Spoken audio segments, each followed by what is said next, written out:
Houston, Texas is one of the largest cities in the United States, and you know what we say, everything is bigger in Texas. But we're also the most diverse city in the United States, which may come as a surprise to some people. Here in Houston, we love our big hats, our big buckles, and our cowboy boots, and you can get them all at the Houston Rodeo. It's a spectacle of all things Texas. You also get a sense of what Houston is really about in our people, but our food's where you can really get a taste of where everybody comes from. Take our Texas barbecue, which is what we're really known for.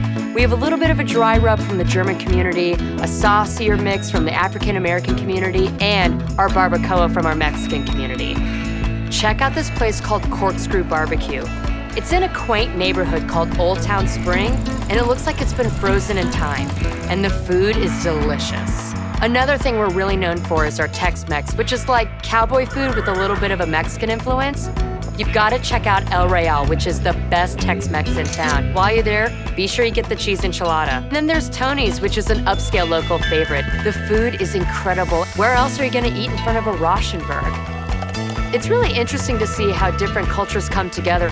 For example, folks from New Orleans brought over their love of crawfish. We really didn't have much crawfish in Houston before that, and now it's even making its way into some Asian dishes.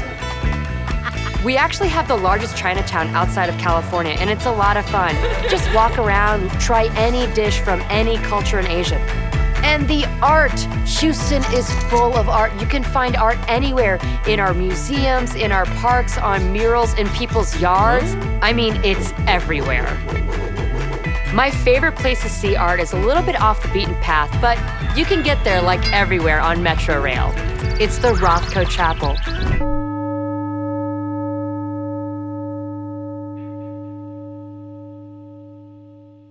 Houston is just a really neat place to visit, and it's really exciting to see how people from all over the world have come together to inspire each other right here in the heart of cowboy country. Y'all come see us.